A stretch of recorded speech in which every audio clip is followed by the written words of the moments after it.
జగిత్యాల పట్టణంలోని యావర్ రోడ్లో పోతారం సర్పంచ్ భర్త శ్రీనివాస్పై మాజీ మంత్రి జీవన్ రెడ్డి తమ్ముడు కుమారుడు పరీక్షిత్ రెడ్డి అతని స్నేహితులు దాడి చేసినట్లు ఆరోపణలు వెలువెత్తాయి.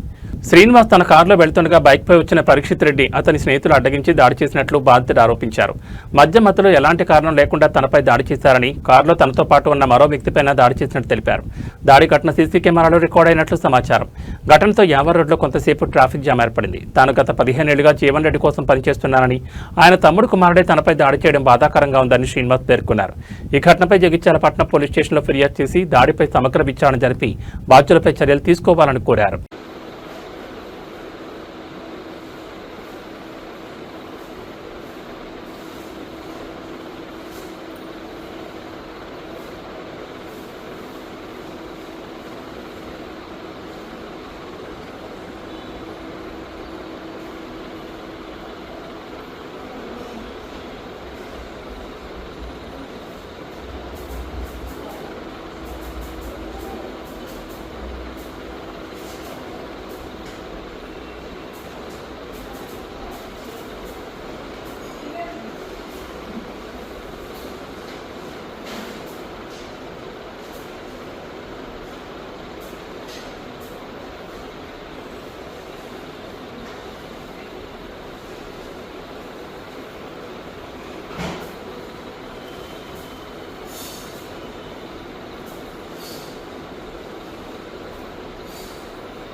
ఫోన్ కిందకి నేను పోతారం సర్పంచ్ అన్న బట్టపల్లి పోతారం గ్రామం ఉన్న విలేజ్ మండల సారంగపూర్ జగిత్యాల డిస్టిక్.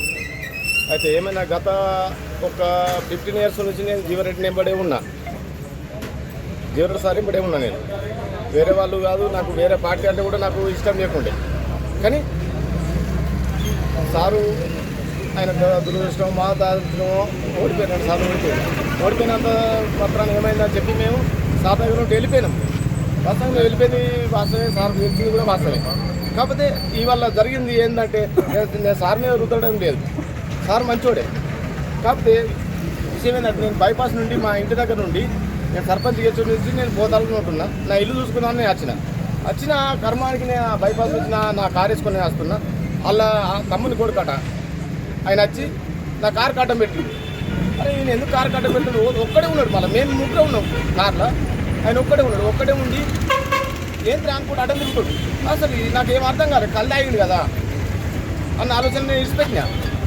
ఎందుకు మనకు అచ్చిపడ్డ బాధ ఉంది అని చెప్పి నేను ఇడిచిపెడితే ఆయన ఏం చేసిండు, నేను కావాలని చెప్పి ఈ ఉండను మరి ఏందో మరి నాకు అర్థం కాదు. నేను సిటీ మొత్తం నింపుకొచ్చిన ఎస్సీ ఆఫీస్ కాడికి వెళ్ళి మనం ఈ ఫోటోలు వాడాలి 100% అని చెప్పి నేను ఉన్న చౌరస్తాలన్నీ నింపుకొచ్చిన బండి. నా బండి నింపుకొస్తే ఇక్కడికి కూడా నా ఎంబడి వచ్చిండు. వచ్చి ఈడ వాళ్ళ అనుచరులు అట 2-3 వచ్చారు. వచ్చి నాకు దొబ్బేసి నా దొరకబట్టి మరి అందరి ముందర కొట్టి ఇలా కెమెరాలు కూడా ఉన్నాయి, సాక్ష్యం కెమెరాలో సాక్ష్యం. ఇక జనం అంటే ఎవరో చూసిరు, అది నాకు సంబంధం లేదు. కెమెరాలు మాత్రం ఈ సీసీ ఫుటేజ్ తీసి నాకు న్యాయం చేయాలి. తదుపరి నేను జీవన్ రెడ్డి సార్ కూడా ఫోన్ చేసిన, సార్ ఇదేంది నేను నీకు నా ఊళ్ళో నేను నీ తరఫున నిలబడి నేను మీ కొరకు కొట్లాడినందుకు నాకు 100 ఓట్లు లేపించినందుకు నాకు శిక్షణ అని చెప్పి నేను జీవన్ రెడ్డి సార్ ఫోన్ చేసిన జీవన్ రెడ్డి సార్ ఆన్సర్ చేయలేదు. దానికి ఏంది లేదు పర్లేదు అని చెప్పి నేను ఎమ్మెల్యే సార్ ఫోన్ చేసిన. వెంటనే కాల్ స్పందించిండు, కంప్లీట్ చేయాలని చెప్పిండు. కొట్టింది ఎవరు? జీవన్ అలా ఆయన పేరేంటి ఇప్పుడు ఆయన పిల్లలు పేరింది అలా పేరేంది కరుణాకర్ రెడ్డి వాళ్ళ కొడుకు. ఆయన జీవన్ రెడ్డి వాళ్ళ తమ్ముడు అని చెప్పేసి ఆయన చెప్తుండు. జీవన్ రెడ్డి వాళ్ళ తమ్ముడు అని డైరెక్ట్ చెప్తుండు. కాకపోతే వాళ్ళ పేరు అంత ఐడియా ఆయన కూడా చెప్పినాం సార్కు మర్యాద ఇచ్చి, జీవన్ రెడ్డి సార్ మర్యాద ఇచ్చి మాకు ఇన్ని రోజులు తెలుసు మాకు సారు మేము అతనికి బాగా మరీ ఇస్తాం, మాకు కూడా సార్ బాగా చేస్తాం అని చెప్పేసి ఇయ్యాలి కదా. అరే నీతో ఏమైతాయిరా అని చెప్పేసి మాట్లాడి అంటే నా మీద చేసుకుని నేను ఒప్పుకున్నా సరే అని చెప్పేసి వీడిని కొట్టిండు. వీడిని అందరి మీద కొట్టిండు, నన్ను చేసుకున్నా, కొట్టిండు. నేను ఆపిన. ఇప్పుడు ఈయన సీసీ ఫుటేజ్ మీరు తీయచ్చు, తీసి దీన్ని మాత్రం బయట పెట్టాల్సిన బాధ్యత మీద ఉన్నది. ఇప్పుడు నా బాధ్యత ఏమన్నా తనలో పడిపోయాను అంతే, ఇంక ఇంతకు మించి మేము చేసేది ఏం లేదు. జనాలలో మేము చేసేది ఏమున్నది అన్న, పుచ్చుకంటే